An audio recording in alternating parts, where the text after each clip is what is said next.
નમસ્કાર સાથીઓ, study point YouTube ચેનલમાં આપનું સ્વાગત છે.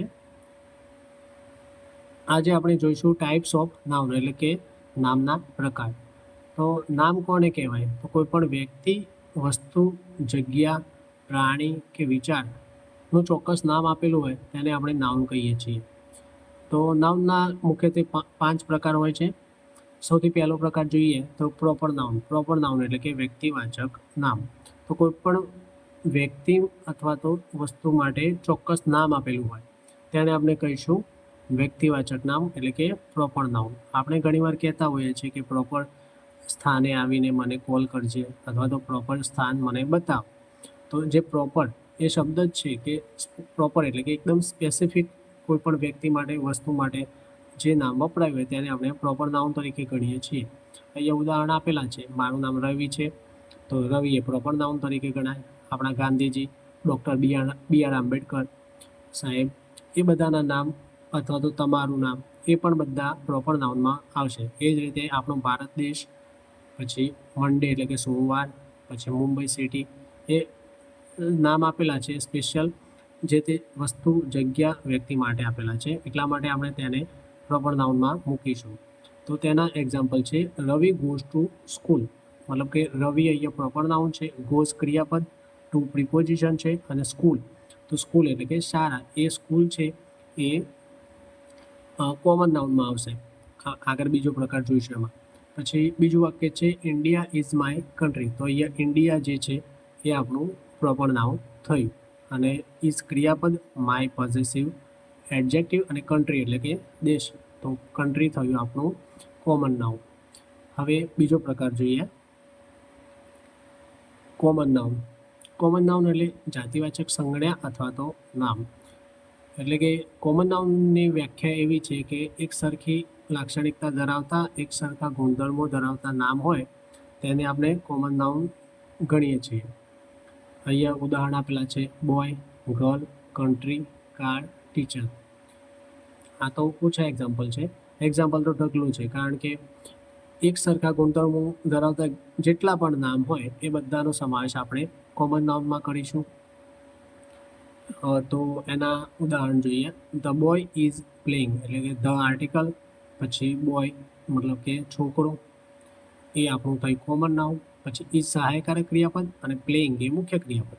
પછી બીજું વાક્ય છે ધ ડોગ ઇઝ બાર્કિંગ. તો અહીંયા ડોગ એટલે કે કૂતરો, તો કૂતરાના જે લક્ષણો હોય એ બધા એક સરખા હોય, જેટલા પણ કૂતરાઓ હોય એ બધા, એટલા માટે આપણે કોમન નાઉનમાં મૂકીએ છીએ ડોગને. પછી ત્રીજું વાક્ય છે હી ઇઝ અ ટીચર.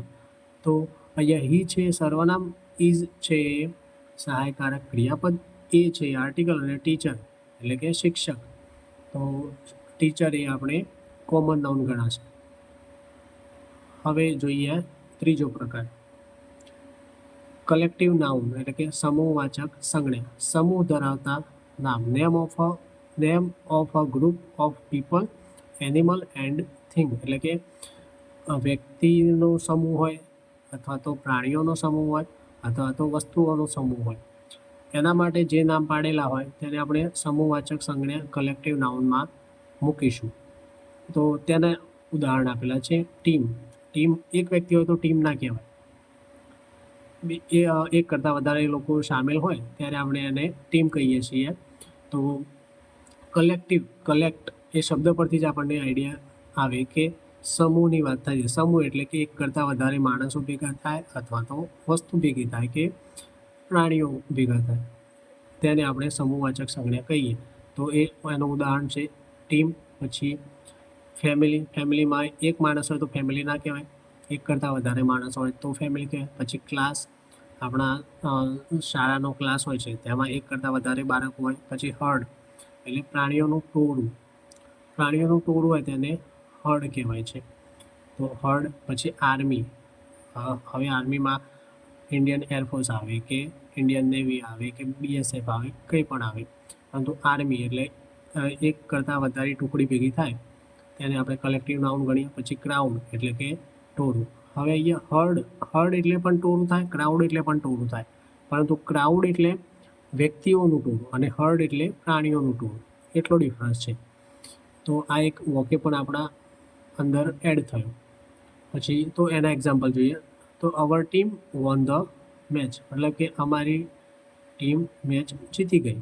તો અહીંયા ટીમ છે એ કલેક્ટિવ નાઉન થયું. પછી બીજું વાક્ય છે ધ ક્રાઉડ વોઝ લાર્જ, મતલબ કે ટોળું બહુ મોટું હતું. તો ક્રાઉડ એ થયું આપણું કલેક્ટિવ નાઉન. પછી ત્રીજું વાક્ય છે the army is deployed at the India China border, એટલે કે આર્મી, તો આર્મી એ કલેક્ટિવ નાઉન થયું. પછી આગળનું આખું વાક્ય એવું છે કે આર્મી છે એ ઇન્ડિયા ચાઇના બોર્ડર પર મૂકેલી છે અથવા તો તૈનાત કરેલી છે સરકારે.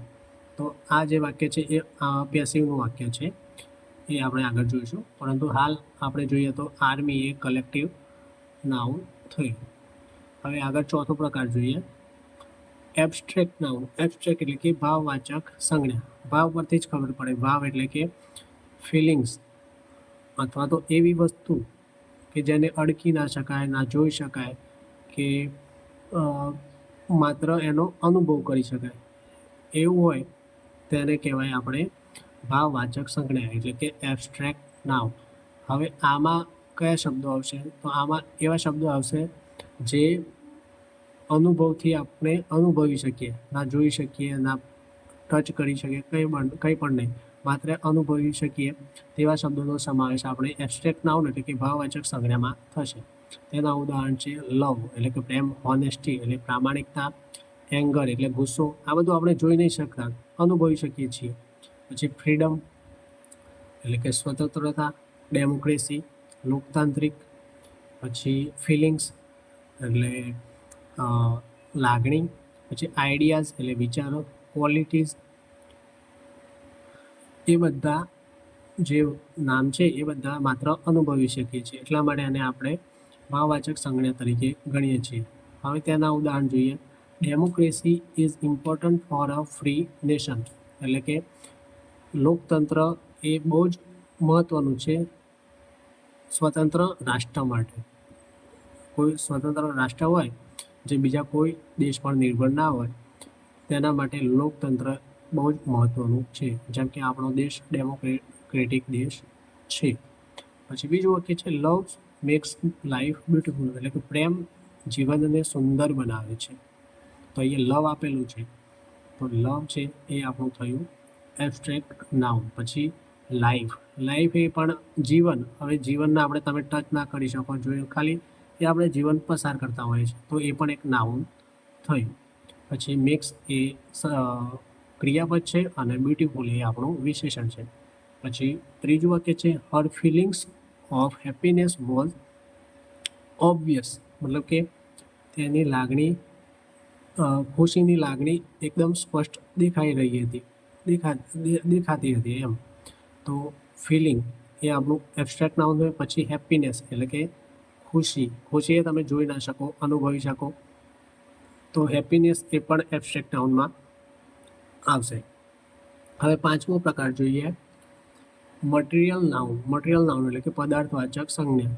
તો તેની વ્યાખ્યા એવી છે કે જેમાંથી વસ્તુઓ અથવા name of the substance or material, એટલે જેમાંથી વસ્તુઓ બને તેવા પદાર્થના નામ. તો અહીંયા આપણું ઉદાહરણ છે gold, silver, milk, sugar, water, iron, wood. જેટલા પણ પદાર્થ હોય, મટીરિયલ હોય, એ બધાના નામ આમાં સમાવેશ થશે. તો અહીંયા પહેલું વાક્ય આપેલું the ring is made of gold. તો અહીંયા ગોલ્ડ એ શું થયું? એક પદાર્થ થયો, તો તેને આપણે મૂકીશું મટીરિયલ નાઉનમાં. પછી બીજું વાક્ય છે water is essential four life. તો અહીંયા વોટર છે એટલે કે પાણી, તે પણ એક પદાર્થ, મતલબ કે એક મટીરિયલ કહેવાય, લિક્વિડ. તો એને પણ આપણે મટીરિયલ નાઉનમાં મૂકીશું. પછી ત્રીજું વાક્ય છે she added sugar to the milk. તો અહીંયા સુગર એટલે ખાંડ, એ પણ મટીરિયલ નાઉન થયું, અને મિલ્ક એ પણ મટીરિયલ નાઉન થયું. હવે આપણે કેટલાક પ્રેક્ટિસ માટેના તમને સેન્ટેન્સ આપી દઈએ, તો તમે એ સેન્ટેન્સની પ્રેક્ટિસ કરજો અને કોમેન્ટમાં જવાબ આપજો. આપણે કાલે બીજું લેક્ચર જોઈશું, તેમાં એનું સોલ્યુશન કરીશું અને પછી આગળ નવું લેક્ચર શરૂ કરીશું. તો તમે બધા નોટ કરી લો આટલા 5 સેન્ટેન્સ. તો ચાલો મિત્રો, ફરીથી મળીએ કાલે. ત્યાં સુધી લાઇક્સ કરો, શેર કરો અને સબસ્ક્રાઈબ કરો.